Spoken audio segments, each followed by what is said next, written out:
Hello बच्चों, आनंद competitive classes के GK current affair session number 26 में आपका स्वागत है। जैसा कि पिछले वीडियोस में हम लोगों ने सेशन नंबर 25 को देखा था विद एक्स्ट्रा फैक्ट्स के साथ, तो आज भी एक नए सेशन की शुरुआत करते हैं शालू मिस के साथ। मिस आप यहाँ आए और बच्चों के साथ कंटिन्यू हो जाए। Okay, thank you.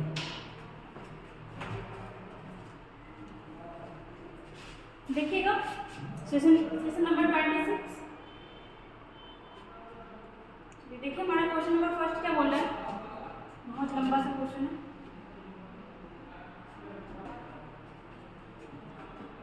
देखिएगा क्वेश्चन नंबर फर्स्ट, उच्चतम न्यायालय मतलब सुप्रीम कोर्ट उच्चतम न्यायालय ने मुख्य निर्वाचन और अन्य निर्वाचन आयुक्तों की नियुक्ति के लिए, देखिए बोल क्या रहा है, पहले तो सुप्रीम कोर्ट, ठीक है, सुप्रीम कोर्ट मुख्य निर्वाचन और अन्य निर्वाचन आयुक्तों की नियुक्ति के लिए एक समिति का मतलब एक समिति द्वारा करने का निर्णय लिया। सिंपल बोल क्या रहा है कि जो आपका एक हमारा निर्वाचन आयुक्त होता है, ठीक है, निर्वाचन आयोग होता है, इतना लंबा सा क्वेश्चन पढ़ेगा खुद से।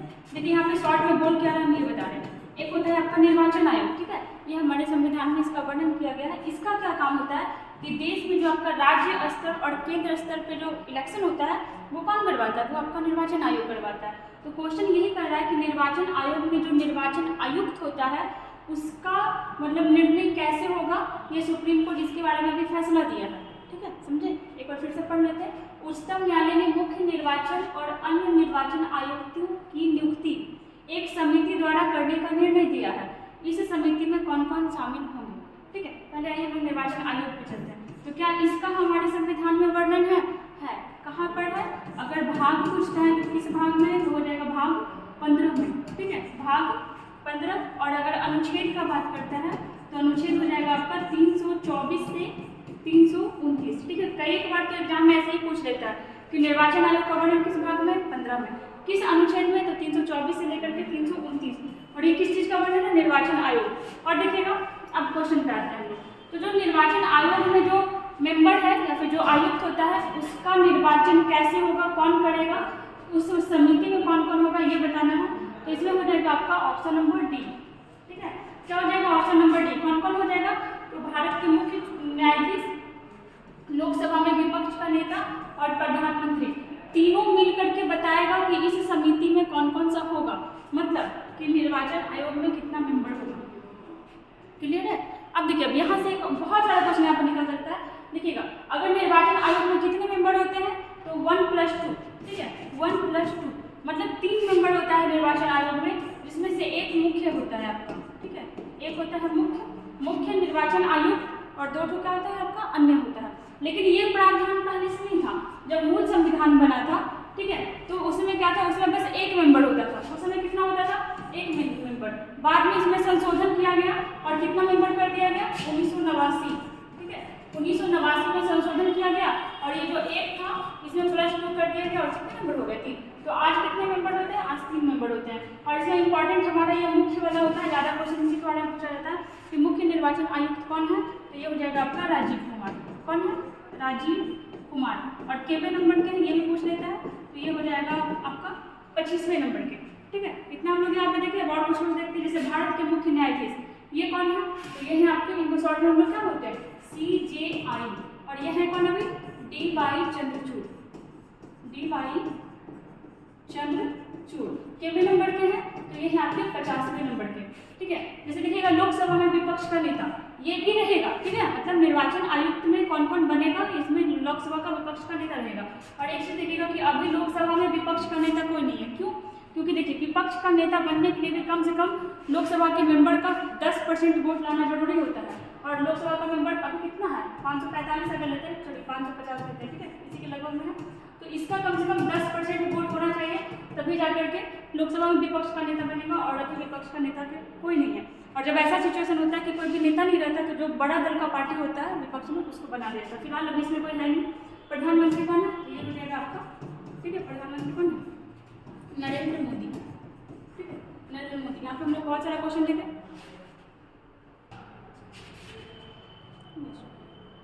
ठीक है। यहाँ पे हम लोग ये देखें कि अभी 3 लोग हैं, एक आपका CJI रहेगा, एक आपका विपक्ष का नेता रहेगा और PM रहेगा।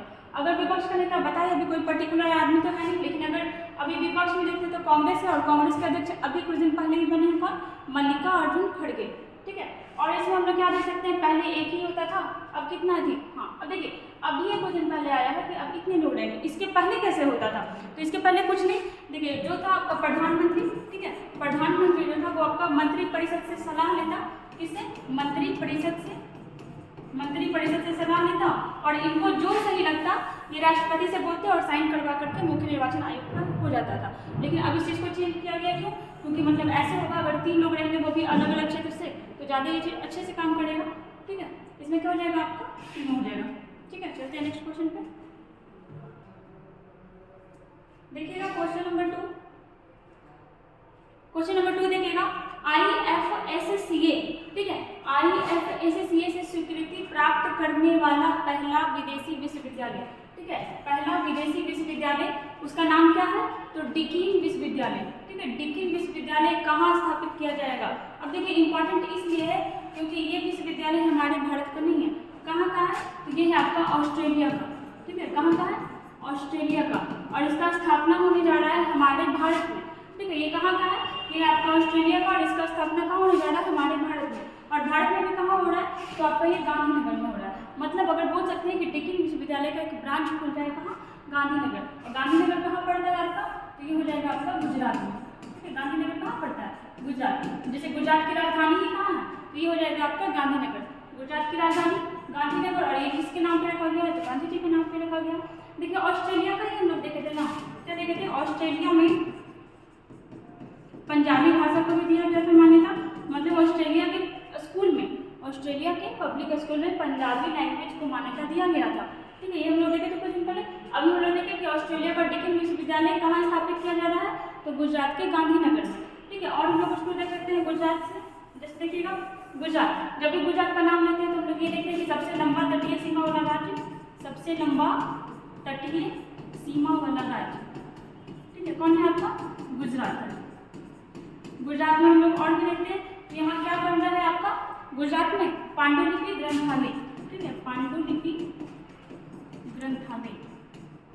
ठीक है, और इसे गुजरात की स्थापना कब हुई थी? तो हुआ था आपका 1 मई 1960 को। 1 मई 1960 को किससे अलग हुआ था? तो ये आपका बम्बई से अलग हुआ था, और क्या बन गया था? मतलब महाराष्ट्र से अलग हुआ था। किसी क्या बन गया था? 1 मई 1960 को गुजरात का स्थापना हुआ था। और अगर गुरुग्राम के बारे में देखते हैं हम लोग, ठीक है, इसको इरेज करते हैं पहले। गुरुग्राम, अगर गुरुग्राम के बारे में देखते हैं तो क्या यहाँ पे आपका इंटरनेशनल सोलर अलायंस, ठीक है, ISA का मुख्यालय कहाँ है? ठीक है, ये भारत और फ्रांस मिलकर के ये अलायंस बनाया था। इसका नाम क्या है? International solar alliance. इसका मुख्यालय कहाँ है? तो गुरुग्राम में है। ठीक है, गुरुग्राम से एक और याद रखेगा कि पहला, ठीक है, देश का पहला ग्रेन मतलब क्या होता है? अनाज। ठीक है, देश का पहला ग्रेन ATM कहाँ खोला गया था? तो ये आपका गुरुग्राम में। और देखते हैं जैसे वाराणसी, अभी हम लोग कुछ दिन पहले वाराणसी के बारे में देखे थे। क्या? तो यातायात के लिए रोपवे सेवा शुरू करने वाला पहला राज्य कौन सा है? भारत का पहला राज्य। देखिए पूरे वर्ल्ड में देखते हैं तो तीसरे नंबर का, और भारत में देखते हैं तो फर्स्ट नंबर का कौन आ जाएगा? वाराणसी। क्या है? यातायात के लिए रोपवे सेवा। ठीक है, रोप मतलब क्या होता है? रोप मतलब रस्सी होता है, वे मतलब रास्ता होता है। हम लोग देखते थे कि इस टाइप से रहेगा, और यहाँ पे तार पे लटक के आदमी जा सकता है। ठीक है, मतलब इससे क्या होगा? ट्रैफिक वगैरह कम लगेगा, यातायात में सुविधा होगा। और वाराणसी के बारे में क्या कह सकते हैं? तो SCO की पहली सांस्कृतिक राजधानी, SCO की पहली सांस्कृतिक राजधानी कहाँ है? तो ये भी आपको कहाँ बनाया गया? वाराणसी में। ठीक है, और देखते हैं जैसे जयपुर के बारे में देखते हैं। जयपुर, इसको कौन सी सिटी के नाम से जाना जाता है? Pink city. ठीक है, पिंक सिटी के नाम से किसको जाना जाता है? जयपुर को। जयपुर के बारे में और देखेगा कि जयपुर शहर की स्थापना कौन किया था? तो सवाई जयसिंह। ठीक है, सवाई जयसिंह कौन से शहर की स्थापना किया था? जयपुर का। जयपुर को अगर करंट से कनेक्ट करते हैं तो संविधान उद्यान का स्थापना यही हुआ था, संविधान उद्यान। ठीक है, क्या देखा हम लोग जयपुर के बारे में? और ये किसका कैपिटल है? तो ये आपका राजस्थान का कैपिटल है। ठीक है, जो हमारा एरिया वाइज सबसे बड़ा स्टेट है। ठीक है, राजस्थान का कैपिटल हो गया आपका जयपुर। पिंक सिटी के नाम से जाना जाता है। स्थापना कौन किया था? सवाई जयसिंह। और संविधान उद्यान भी आपका जयपुर में, सवाई जैसी जो है जयपुर में ही आपका हवा महल भी बनवाया था, ठीक है, हवा महल। क्वेश्चन ये भी पूछ सकता है कि हवा महल कहाँ स्थित है, जयपुर में। कौन बन रहा है, सवाई जैसी, ठीक है। चलते हैं नेक्स्ट क्वेश्चन पे। देखिएगा क्वेश्चन नंबर 3, क्वेश्चन बोल रहा है आपका किलादी साहिब संग्रहालय, ठीक है, नाम क्या है इसका, किलादी साहिब संग्रहालय की स्थापना कहाँ की गई है। बहुत सारा संग्रहालय इधर बन रहा है, अभी तो हम लोग देखे थे क्वेश्चन में। इसका हो जाएगा आपका, ठीक है, साउथ में बना है, तमिलनाडु, ठीक है, और ये संगम युग से जुड़ा हुआ है। किस युग से जुड़ा हुआ है, संगम युग, ठीक है, संगम युग।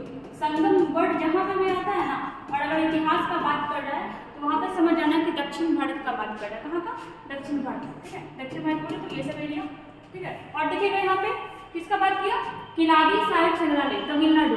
अगर तमिलनाडु का सीएम देखते हैं तो कौन है, MK स्टालिन, MK स्टालिन, ठीक है। और अगर यहाँ के गवर्नर का बात करते हैं तो कौन है, governor RN Ravi, RN Ravi, ठीक है। और एक चीज हम लोग जब भी MK स्टालिन का नाम लेते हैं तो देख ही लेते हैं कि इनका एक ऑटोबायोग्राफी आया है। क्या आया है, ऑटोबायोग्राफी, ऑटोबायोग्राफी। एक होता है आपका बायोग्राफी, एक होता है आपका ऑटोबायोग्राफी। जब कोई खुद से खुद के बारे में लिखता है तो वो ऑटो कहलाता है, और कोई दूसरा किसी के बारे में लिखता है तो वो बायोग्राफी कहलाता है। ऑटोबायोग्राफी का नाम क्या है, ये है आपका उमलिंग ओडुवन, उमलिंग ओडुवन, ठीक है। और इसे देखते हैं तमिलनाडु में क्या हुआ था, बच्चों के लिए नाश्ता कार्यक्रम स्टार्ट हुआ था, नाश्ता कार्यक्रम, ठीक है। अब देखिए हमें संग्रहालय का बात हो रहा है, यहाँ पर हम लोग देखते हैं केरल। केरल में कौन सा संग्रहालय बन रहा है, तो ताड़ के पत्तों से पांडुलिपि संग्रहालय, बहुत बार देख लिए, ताड़ के पत्तों से पांडुलिपि संग्रहालय। गुजरात में तो यहाँ क्या बना है, यहाँ आपका पांडुलिपि ग्रंथालय बना है। क्या बना है, पांडुलिपि ग्रंथालय। अगर कोलकाता का देखते हैं तो यहाँ पे क्या बना है, यहाँ पे आपका एक संग्रहालय ही है, ठीक है, इसका क्या नाम है, विप्लव गैलरी, विप्लव गैलरी। तो ये किसके लिए बना है, तो ये हमारी स्वतंत्रता सेनानी लोग का यहाँ पे फोटो वगैरह रखा जाएगा। अगर केरल की बात करते हैं तो ये अभी साक्षरता रिपोर्ट आया था, तो सबसे ज़्यादा साक्षरता कहाँ है, तो ये आपका केरल में ही है। सबसे ज़्यादा लिंगानुपात कहाँ है, केरल में ही है। आपको यहाँ रोबोटिक हाथी का यूज किया गया, मैनुअल की सफाई के लिए आपका हाथी का यूज किया गया है। अंडा और दूध योजना यहाँ का था, लकी बी टाइप यहाँ का था, ठीक है। इसे हम लोग बहुत बार डिस्कस किया, इसलिए बस ऐसे ही बोल दिए। आते हैं नेक्स्ट क्वेश्चन पे। देखिए क्वेश्चन नंबर 4, ADR की रिपोर्ट, ठीक है। एक रिपोर्ट पेश किया है कौन, ADR की रिपोर्ट के अनुसार देश में सबसे अधिक संपत्ति वाले मुख्यमंत्री कौन बने हैं। बहुत इंपॉर्टेंट क्वेश्चन है, पूछ सकता है एग्जाम में, काफी से क्वेश्चन निकलेगा। ADR की रिपोर्ट के अनुसार देश में सबसे अधिक संपत्ति वाले मुख्यमंत्री कौन बने हैं। देखिए इसमें टोटल 30 मंत्री को कंक्लूड किया गया था, मंत्री नहीं 30 CM को, ठीक है, 30 CM। अब यहाँ पे आपको बोलेगा कि स्टेट तो आपका 28 है, तो फिर 30 को मुख्यमंत्री कहाँ से आ गया, तो 28 स्टेट का और 2 आपका यूटी का। और यूटी भी बोले तो कौन सा, एक पुडुचेरी का, पुडुचेरी, और एक आपका CM का, ठीक है। तो टोटल कितना मुख्यमंत्री हो गया, 28 + 2 30। अब यहाँ पे आपका क्वेश्चन है कि सबसे ज़्यादा संपत्ति वाला, मतलब सबसे ज़्यादा अमीर कौन बना है, तो ये आपका बना है जगनमोहन रेड्डी, ठीक है। कहाँ का है ये, तो ये है आपका आंध्र प्रदेश का, ठीक है। इनका संपत्ति कितना है, तो इनका संपत्ति है 510 करोड़, ठीक है, 510 करोड़। और एक चीज और देखिएगा कि ये जो आपका रिपोर्ट आया है इसमें 29 CM, ठीक है, 29 CM आपका कौन है, तो ये आपका करोड़पति है, करोड़पति। तो एक सिंगल कौन बच गया, जो करोड़पति नहीं है, तो ये हो जाएगा आपका ममता बनर्जी, ठीक है। इसके पास बहुत कम संपत्ति पाया गया है, कितना सोच भी नहीं सकता है कोई, ओनली 15 लाख, ठीक है, सिर्फ 15 लाख संपत्ति इसके पास है। पता नहीं सच में इतना ही है, 15 लाख का मतलब 29 CM जो है जो करोड़पति है, और आपका एक ममता बनर्जी एक्सेप्शन में गई है, तो कितना है इसके पास संपत्ति, 15 लाख। और हम लोग देखते हैं सेकंड नंबर पे कौन है, तो सेकंड नंबर पे है आपका पेमा खांडू, ठीक है, यहाँ पे खांडू होगा, पूरा नाम है पेमा खांडू। ये कहाँ के CM है, तो ये है आपके अरुणाचल प्रदेश के। कहाँ के हैं, अरुणाचल प्रदेश। इनके पास कितना संपत्ति है, बहुत ज़्यादा डिफरेंस आ जाता है फर्स्ट और सेकंड में, 163 करोड़। कितना है इनके पास, 163 करोड़। देखिए संपत्ति एग्जाम में नहीं पूछेगा, क्रम भले ही पूछ सकता है। अगर तीसरे नंबर का बात करते हैं कि तीसरे नंबर पे कौन है, तो ये है आपके नवीन पटनायक। ये कहाँ के हैं, तो ये है आपके उड़ीसा के, ठीक है, ये है आपके उड़ीसा के। और इनके पास कितना संपत्ति है, 63 करोड़। देख लीजिए कितना डिफरेंस है, ठीक है। 510 करोड़ किसके पास है? जगनमोहन रेड्डी। पेमा पांडु 163 करोड़ उड़ीसा, ठीक है। उड़ीसा का कौन है? नवीन पटनायक 63 करोड़, ठीक है। यहाँ पे और लास्ट वाला में हम लोग देखते हैं कि ममता बनर्जी के पास कितना है, तो ये हो गया आपका 15 लाख। तो सबसे लास्ट पोजीशन पे गई है। अब हमारे लिए इंपॉर्टेंट हमारे स्टेट के भी सीएम है, इनके पास कितना है, तो देखिएगा बिहार प्लस दिल्ली, ठीक है। बिहार प्लस दिल्ली, यहाँ के सीएम कौन है? दिल्ली के आपका केजरीवाल है, बिहार के कौन है? नीतीश कुमार। इनका टोटल संपत्ति कितना है? तो 3 करोड़, ठीक है। दोनों का आपका 3 करोड़ आया है। एक हम लोग केरल का भी देख लेते हैं, केरला, ठीक है। केरल और आपका हरियाणा, ठीक है। ये दोनों के जो सीएम है इनके पास कितना है? तो 1 करोड़ का है, ठीक है। इतना याद रखिएगा। यहाँ पर हम लोग किसके सीएम देते हैं? 3, फर्स्ट सेकंड थर्ड, ठीक है। ये आपकी लास्ट वाली हो गई। हमारे बिहार और दिल्ली के सीएम के पास 3 करोड़ का संपत्ति है और आपका केरला और हरियाणा के पास 1 करोड़। एक बहुत इंपॉर्टेंट नाम जो सीएम का नाम आता है तो उनका आना भी चाहिए, कौन? योगी आदित्यनाथ। योगी आदित्यनाथ, योगी आदित्यनाथ। ये कितने नंबर पे आया है? ये 26 नंबर पे है और इनका संपत्ति कितना है? 55 लाख, 55 लाख, ठीक है। और अगर एक्स्ट्रा फैक्ट देखें तो आंध्र प्रदेश, इसका कैपिटल आपका विशाखापट्टनम में भी शिफ्ट हुआ है। अरुणाचल प्रदेश को इसको नेफा के नाम से जाना जाता था। उड़ीसा, यहाँ 15वां वर्ल्ड कप हुआ था। अगर कोलकाता का देखते हैं तो यहाँ की सीएम ममता बनर्जी और यहाँ के जो आपके गवर्नर थे ये कौन बन गए हैं? तो अभी उपराष्ट्रपति, ठीक है। बिहार के बारे में क्या ही देख सकते हैं। अभी यहाँ क्या हुआ है? तो जातीय जनगणना स्टार्ट हुआ है। बिहार में क्या हुआ है? जातीय जनगणना। और कब स्टार्ट हुआ है? तो 7 जनवरी 2023 को, ठीक है। दिल्ली आपका राष्ट्रीय राजधानी कब बना था? तो ये दिल्ली पहले भारत का राजधानी कहाँ था? कोलकाता। और फिर दिल्ली कब बना? तो घोषणा हुआ 1911 में और बना था कब? 1912 में, ठीक है। और अगर केरल के बारे में देख सकते हैं, अभी देखे थे। अगर हरियाणा के बारे में बात करें तो यहाँ के सीएम का नाम क्या है? मनोहर लाल खट्टर, ठीक है। चलते नेक्स्ट क्वेश्चन।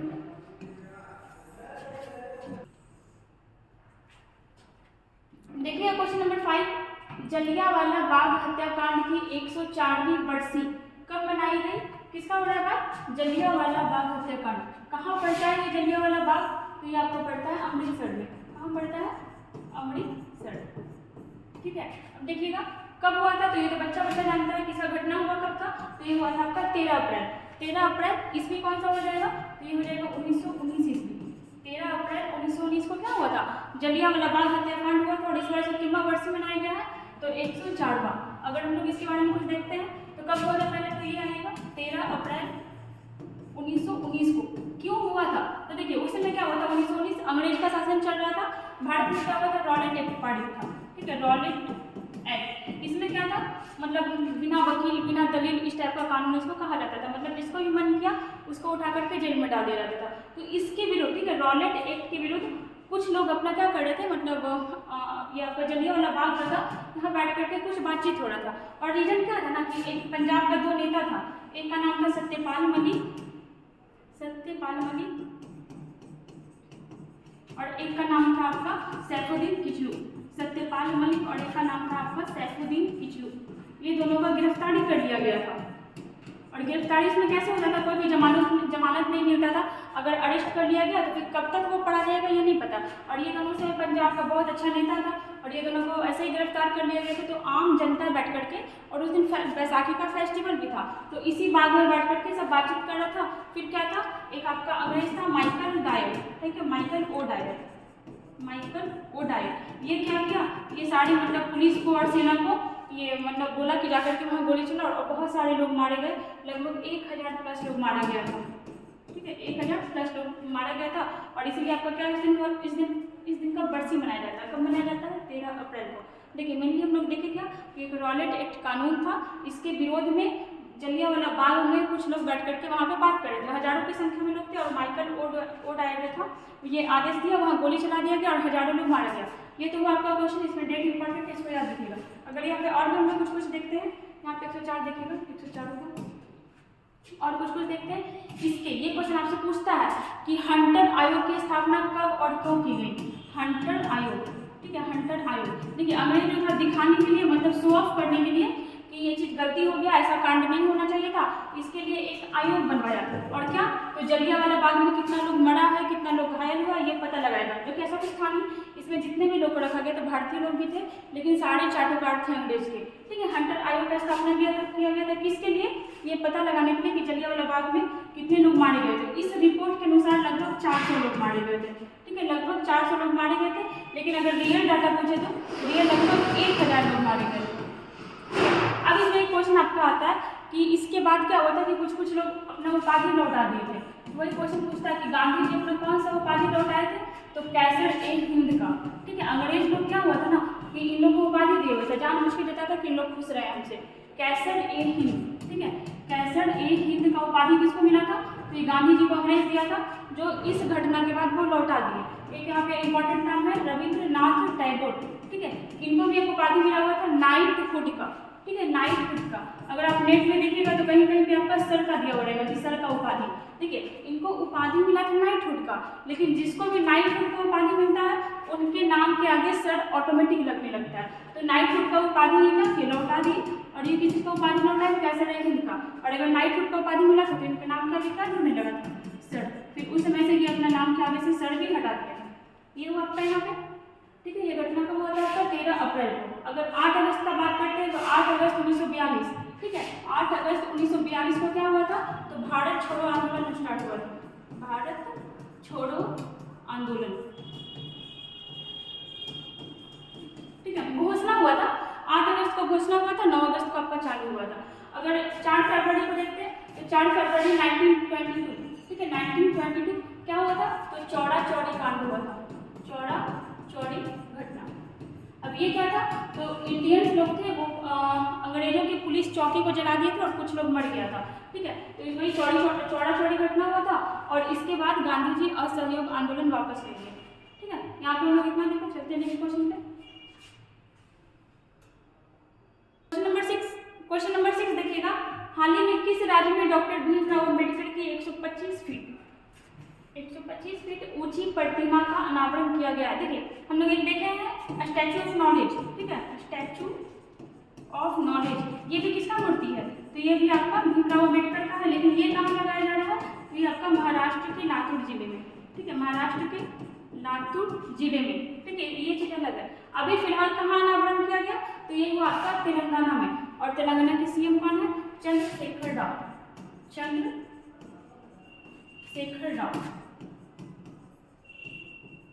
इनके द्वारा इनॉग्रेशन किया गया इसका।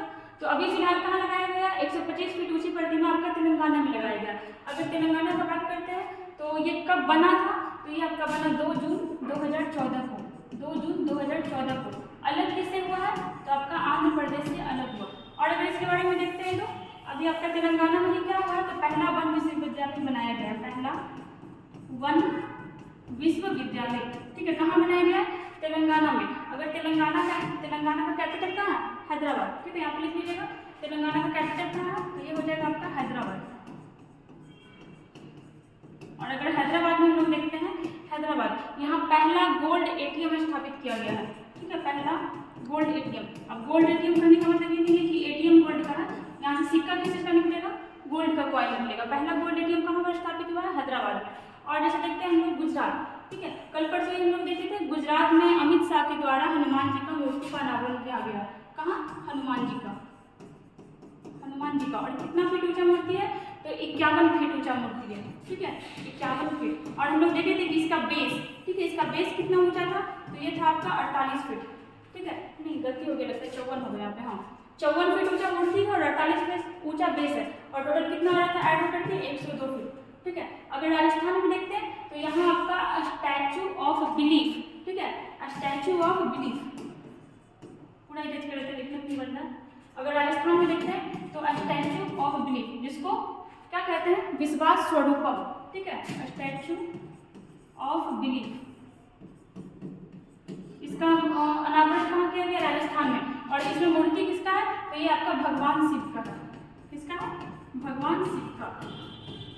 ठीक है, मतलब भगवान शिव का भारत में सबसे बड़ा मूर्ति कहाँ बनाया गया है, राजस्थान में। और इस मूर्ति का नाम क्या है, विश्वास स्वरूपम। और अगर इंग्लिश में बोलते हैं तो स्टैचू ऑफ बिलीफ। अगर कर्नाटक में देखते हैं तो कर्नाटक का कैपिटल क्या है, बेंगलुरु, और बेंगलुरु शहर के संस्थापक कौन थे, तो ये थे आपके कैंप गोड़ा। क्या नाम था उनका, कैंप गोड़ा, और उनको क्या भी कहते थे, नाथ प्रभु भी। तो कैंप गोड़ा की मूर्ति कहाँ लगाई गई है, तो हो जाएगा आपका कर्नाटक में। ठीक है, कैंप गोड़ा इनका मूर्ति कहाँ लगाया गया है, तो ये हो जाएगा आपका कर्नाटक में। और इस मूर्ति को क्या नाम दिया गया है, तो स्टैचू ऑफ प्रॉस्पेरिटी। ठीक है, स्टैचू ऑफ प्रॉस्पेरिटी, देखिएगा। ठीक है, यहाँ पे हम लोग देखें statue of belief Rajasthan, statue of prosperity Karnataka, और गुजरात में अगर देखते हैं तो एक मूर्ति और है, अभी हम लोग इधर हनुमान जी का देखे थे, एक मूर्ति यहाँ पे और है, statue of unity, statue of unity. और किसका मूर्ति है, तो ये है आपका सरदार वल्लभ भाई पटेल का। और तेलंगाना में भी क्या हुआ, भीमराव अम्बेडकर का मूर्ति का अनावरण किया गया। ठीक है, चलते हैं नेक्स्ट क्वेश्चन में।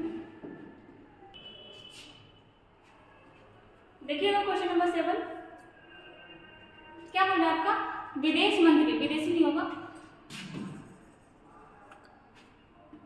विदेश मंत्री द्वारा तुलसी घाट बहाली परियोजना, तुलसी घाट बहाली परियोजना का शुभारंभ कहाँ किया गया।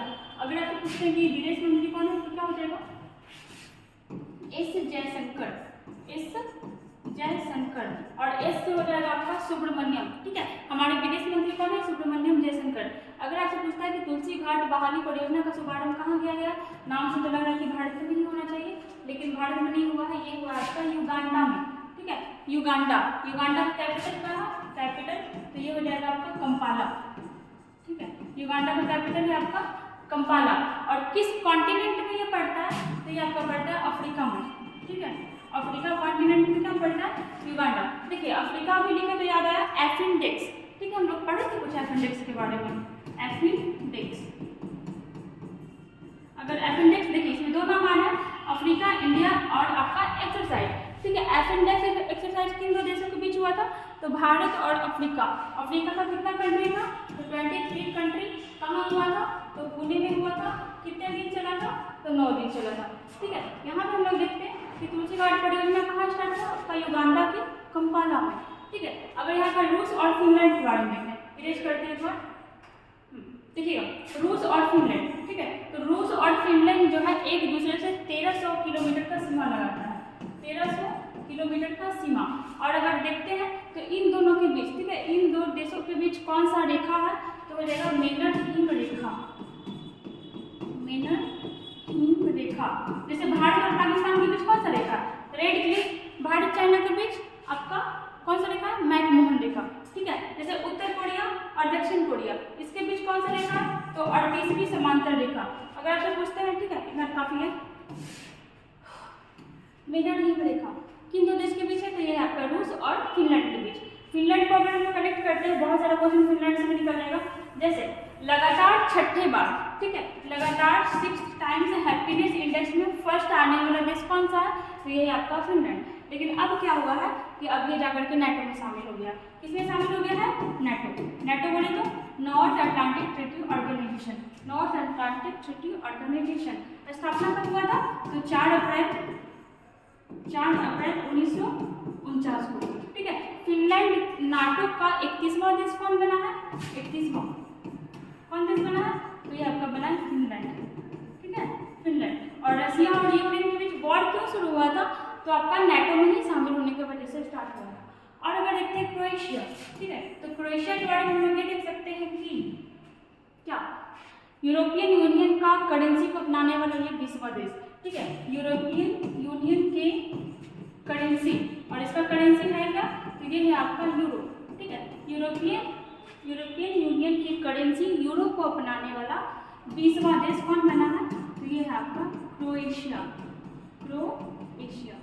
ठीक है, ऐसे यूरोपियन यूनियन में आपका 27 कंट्री है, लेकिन सारा का सारा आपका यूरो नहीं अपनाया हुआ है।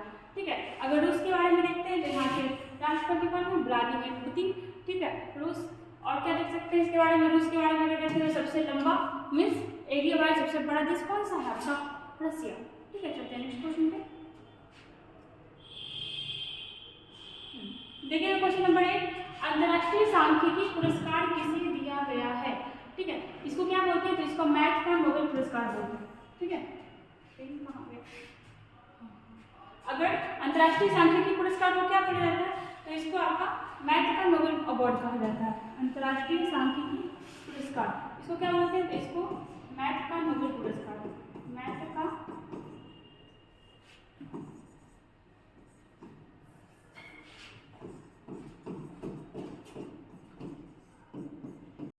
ठीक है, इसको क्या बोलते हैं, मैथ, या फिर इसको सांख्यिकी भी लिख सकते हैं, सांख्यिकी का नोबेल।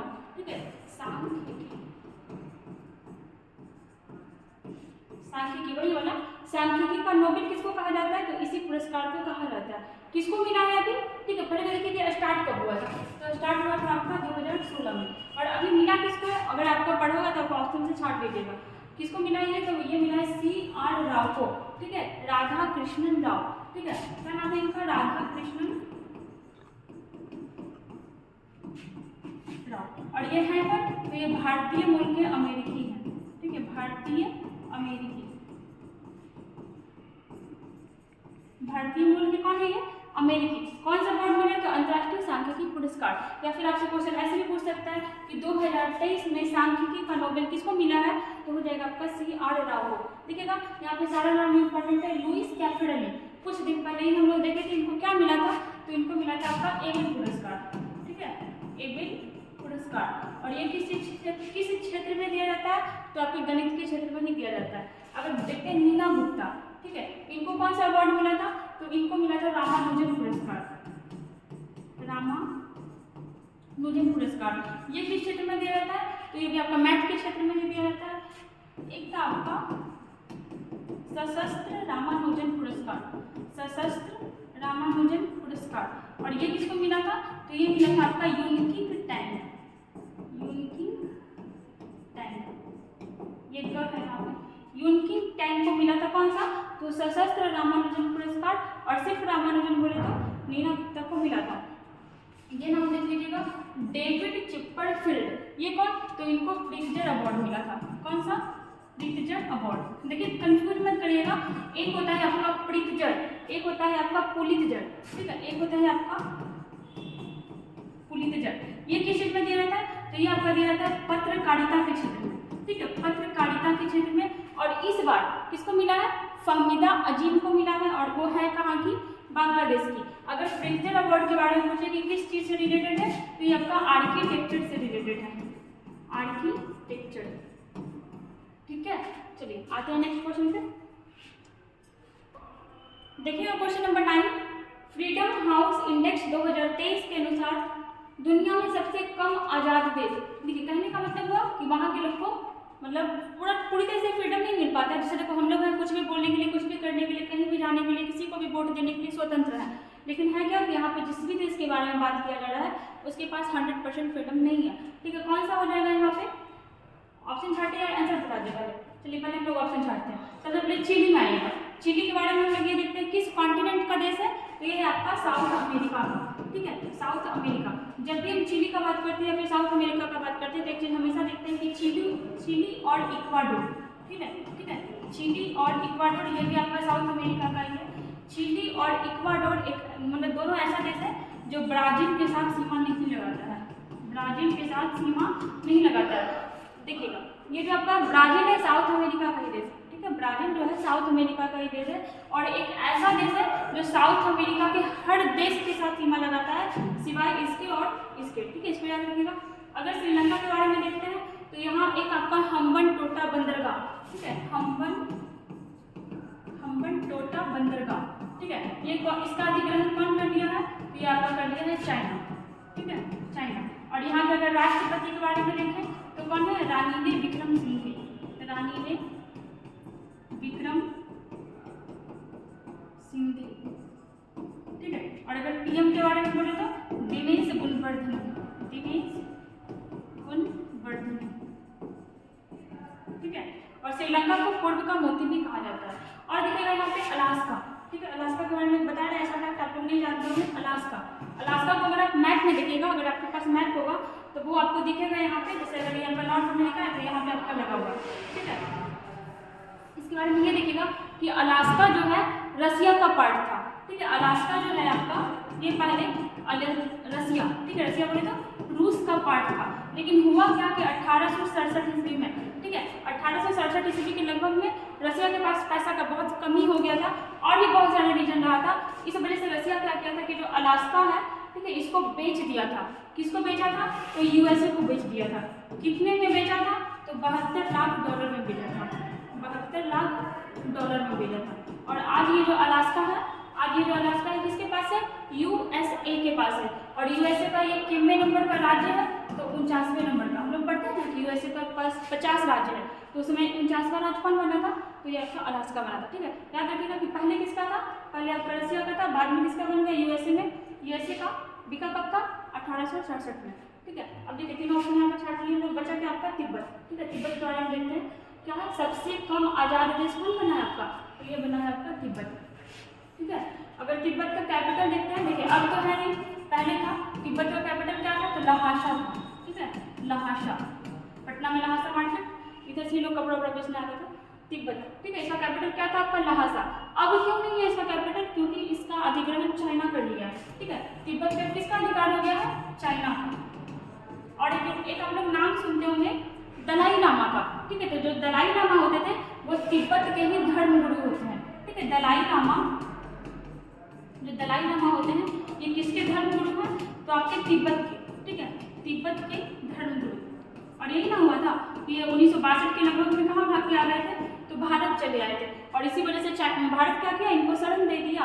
और इसी वजह से चाइना और भारत का युद्ध हो गया था। कब हो गया था?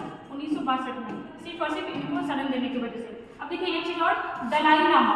ठीक है, लोग को लगता है कि दलाई लामा नाम है, दलाई लामा नाम नहीं है, दलाई लामा पद है। ठीक है, ये क्या है? एक तरह से पद, जैसे आपका पीएम का पद होता है, सीएम का पद होता है, वैसे ये दलाई लामा क्या है? एक पद। और अभी जो दलाई लामा है ये आपके 14वें नंबर के। कितने नंबर के? 14वें। इनका नाम क्या है? तो इनका नाम है आपका तेंजिंग ग्यात्सो। ठीक है, याद रखिएगा दलाई लामा कोई नाम नहीं है, ये आपका एक पद है। और अभी कितने नंबर के दलाई लामा चल रहे हैं? 14वें नंबर के। नाम क्या है आपका? तेंजिंग ग्यात्सो। और दलाई लामा कहाँ के धर्म गुरु होते हैं? तो तिब्बत के। ठीक है, यहाँ पे हम लोग यही देखें कि सबसे कम आजाद देश कौन सा है?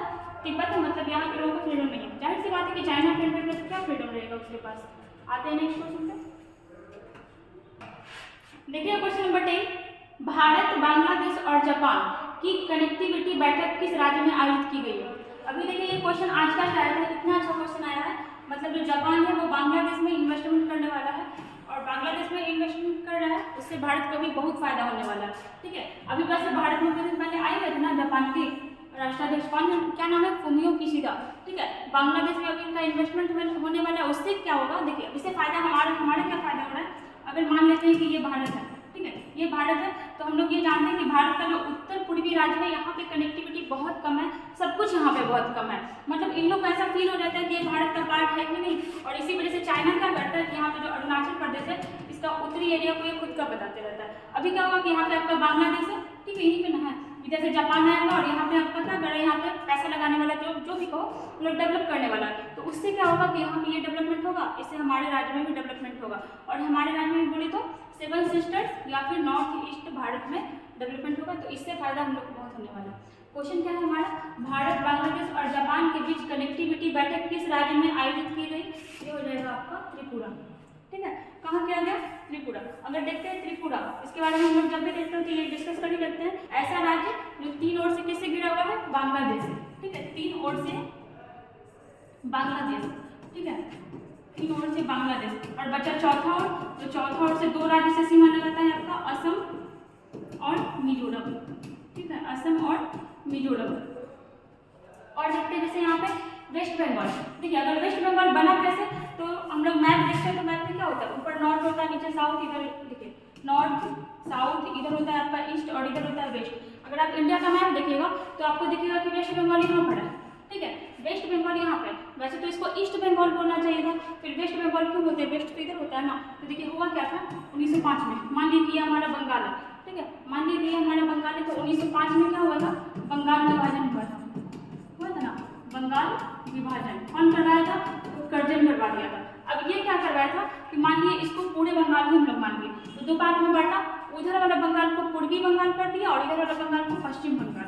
ठीक है, इधर वाला बंगाल हो गया आपका पश्चिम बंगाल, ऐसे भी देखिएगा ना, उत्तर नहीं, नॉर्थ ईस्ट वेस्ट। इधर वाला क्या हो गया वेस्ट बंगाल और इधर वाला क्या हो गया पूर्वी बंगाल।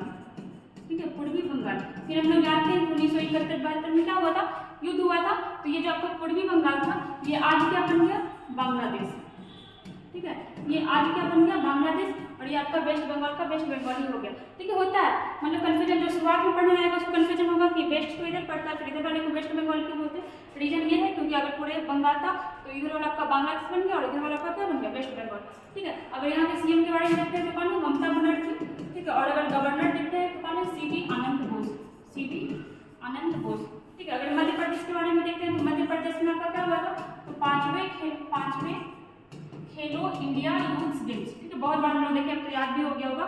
5वां खेलो इंडिया यूथ गेम्स का आयोजन कहाँ हुआ था एमपी में हुआ था और एमपी केवे नंबर पे आया था तो ये आया था आपका 3rd नंबर पे।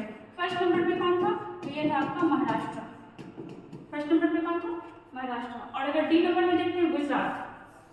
अभी हम लोग देखे थे फर्स्ट सेकंड क्वेश्चन में ही था कौन सा आपका ऑस्ट्रेलिया का एक विश्वविद्यालय कहाँ बनाया जा रहा है गुजरात में बना रहा है। सबसे लंबी तटीय सीमा वाला राज्य गुजरात। पांडुलिपि ग्रंथालय कहाँ बनाया जा रहा है गुजरात में। और सीमा दर्शन योजना, ठीक है, सीमा दर्शन योजना कौन आया है आपका गुजरात में ही आया है। ठीक है, यहाँ पे हमारा 10 क्वेश्चन कंप्लीट हुआ फुल एक्सप्लेनेशन के साथ। अगर वीडियो अच्छा रहता है तो लाइक कर दिया करिए, वीडियो देख के छोड़ देते हैं शेयर भी कर दीजिए।